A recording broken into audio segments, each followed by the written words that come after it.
What does it take to survive the Black Plague?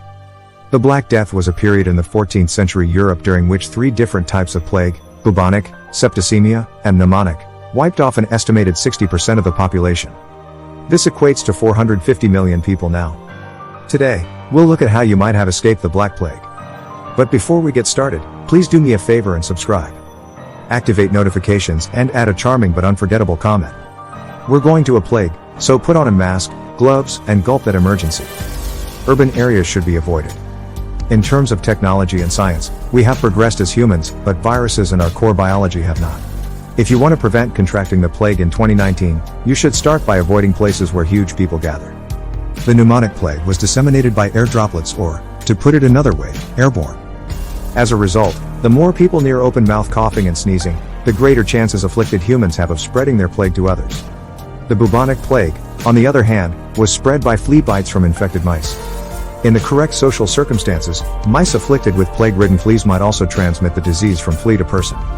Infected persons are often unaware that they are transmitting the disease because they are unaware that their plague-infested bodies are creeping with super fleas that can abandon their sick host for a healthier body up to 2 meters distant.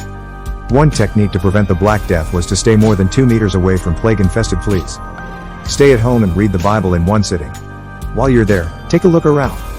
Any houses showing signs of infection should be walled up and isolated. Never leave it unattended. Because Italy's several points of entry are all surrounded by water, the plague might infiltrate the country in a variety of ways. When news of the Black Death reached Milan, the city's ruler, a ruthless and straightforward guy named Yahert, ordered that individuals who had been infected with the plague have their homes sealed up. Any residents are locked inside, and their diseased hands are not allowed to touch anything beyond their doors. Despite the fact that this method was severe and brutal, trapping otherwise healthy members of the victims' families inside a diseased coffin, the city of Milan only had a 15% mortality rate at the conclusion of the Black Death. By a great amount, the lowest mortality rate of any major Italian city. They had to make certain sacrifices, including innocent lives and social activities, such as searching through the recently deceased's remains. Stay away from the dead's remains.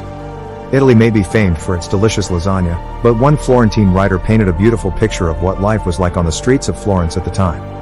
As though creating lasagna with layers of noodles and cheese, mass burial sites were piled with victims and earth. Even exposure to the virus from the dead could convert you into a component of this horror lasagna. As a result, loved ones would frequently discard their deceased in the streets without burying them. The inhabitants of the 1300s didn't have Game of Thrones to instruct them to always burn the dead. The number of bodies rotting on the streets increased in tandem with the body count. The bikini, which has nothing to do with the bathing suit, has formed. They were low-status guys who had been infected with the plague in order to clear the towns of the dead. Regrettably, some of them eventually turned to robbery and murder.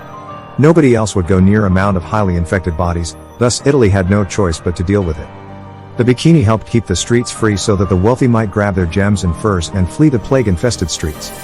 They didn't consider burning the bodies, but they did consider fire's mystical healing potential. Within a ring of fire, sit alone. Pope Clement IV was one of the few plague survivors, despite the fact that the disease killed 1/3 of the cardinals in Avignon, where he lived. To avoid getting the sickness, doctors advised Pope Clement to sit in a ring of fire. And it was successful. He was never contaminated with anything. "No thanks, mister," murmured the rats when they saw the ring of flames around an otherwise healthy body. And scurried around looking for more convenient prey that were less combustible and had less impediments. Humans, too, are hesitant to step into a ring of fire in order to speak with the Pope. The Great Fire of London destroyed the city in 1666, the Devil's Year. However, it also wiped off a vast population of rats and fleas that served as transmission points for the bubonic plague. Leather masks, overcoats, and breeches should be worn. Old-fashioned medical costumes are one of the few things in life that make no sense.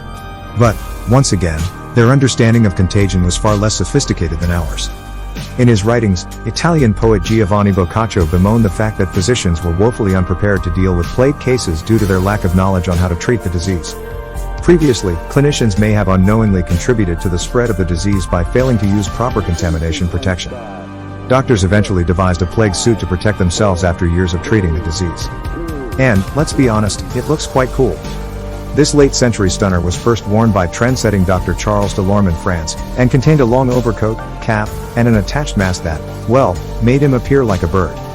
Because it was loaded with pleasant-smelling materials like rose petals and mint, the beak of this mask worn by adult men was thought to provide infection prevention. Doctors think sickness is conveyed by the bad air, known as miasma. To offset this, one would naturally surround oneself with nice odors. The leather suits protected them from flea bites. That, or the fleas were understandably afraid of birds the size of humans. Flagellants should be avoided. It may be difficult to stay alive during the Black Death outbreak.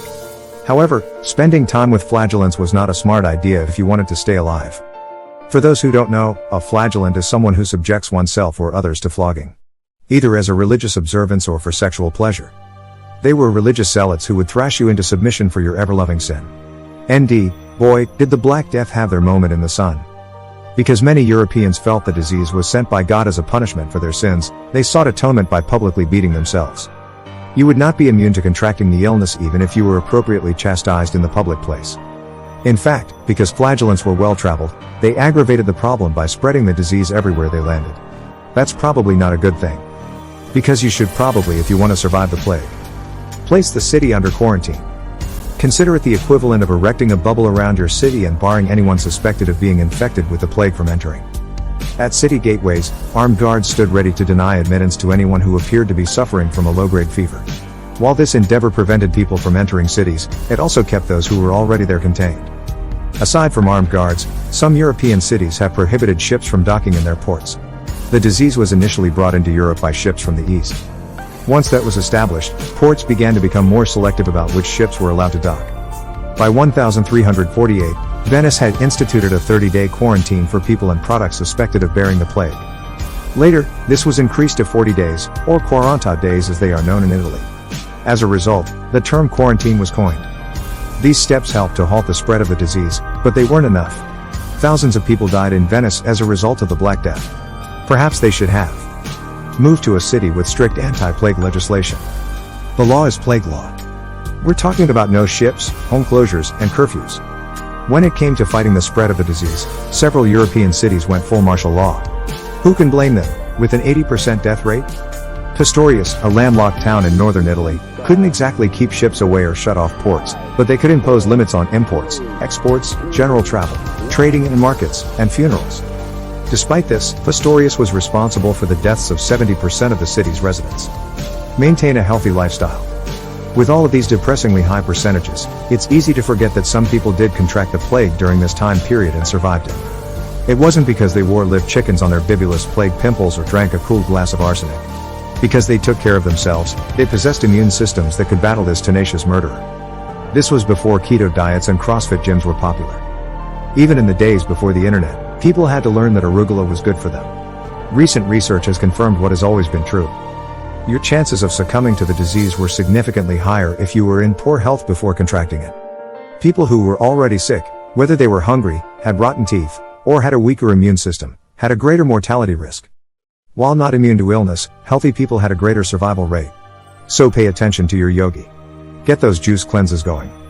However, you don't listen to yogi and stick your butt outside in the freezing air because your chances of surviving were higher in the winter. In cold climates, stay put. Unlike today's virus and common colds, the plague prefers a more temperate climate, appearing in greater numbers throughout the summer and spring months. In reality, during the winter, the epidemic was almost non-existent. Just like today, when Brenda calls in ill with the virus in July, it's usually suspicious. You could always pack the kids and migrate to Norway if you wanted to survive an end-of-the-world outbreak. Unfortunately, the plague morphed into maybe I do prefer cold weather you losers and swept over Europe. Between 1348 and 1654, 30 plague outbreaks were recorded in Norway alone. During the winter, there are none. The plague enjoys keeping us on our toes. I'm curious if people in the 14th century considered being born with immunity. Because, yeah, there was a hereditary immunity to the disease. Have a genetic immunity to the disease from birth. Some people have skin that does not age. Crystal blue eyes are a common occurrence in some people. And some people develop genetic immunity to an illness with an 80% fatality rate that decimated Europe's economy. Certain gene clusters in Roma people, in particular, prevented them from becoming ill. Researchers discovered many genes that may have kept some people from contracting the plague. Roma is in luck. No, not entirely. They may still get sick, but there was a genetic mutation that activated an immune response to your Yersinia pestis, the bacteria that was wiping out a whole continent's population. Clear the miasma from the air and pray. As previously stated, the Europeans firmly embraced two manifestly erroneous assumptions about the disease's propagation. The dense stink of sick pervading the air was, first and foremost, the bodily expression of the disease itself. While the sickness was spread by the air, it doesn't have a distinct odor. And, number 2, all of this was taking place because God was enraged by all of the sin. There was no television at the time. There was, of course, a lot of sin. Do you have any idea how dull 1328 was? They also lacked books, research, and the knowledge we now possess as a result of the lessons learned about disease transmission during that period. They could be excused for picking up an additional rosary bead or two and avoiding particularly filthy air. Enjoy yourself by eating, drinking, and being merry. Some Florentines, according to Boccaccio, pledged to carouse and make merry, to go out singing and frolicking, and to fulfill their appetite in any way possible. Europe was being ravaged by a horrible, poorly understood disease that seemed to kill 1 out of every 3 individuals. Thousands upon thousands of people did everything we've laid out here today to avoid contracting the plague, but they still got it. As a result, some Europeans wised up and declared, "I'm going to the bar." They got up and danced. They took a drink. They had a meal. They lived their lives because they understood better than anyone that this bacteria would very certainly be unavoidable in the end. And what was the average life expectancy in 1400? 30? As a result, they decided to give up. What's more, you know what? They died at the same rate as those who drank solely in moderation. 1300 Europe, I salute you. You took the time to walk so that we may run. The plague can still be contracted today, but it is now treatable with antibiotics. We'll never really appreciate a brilliant new invention since we've never had to consider moving to Norway to avoid the Black Death.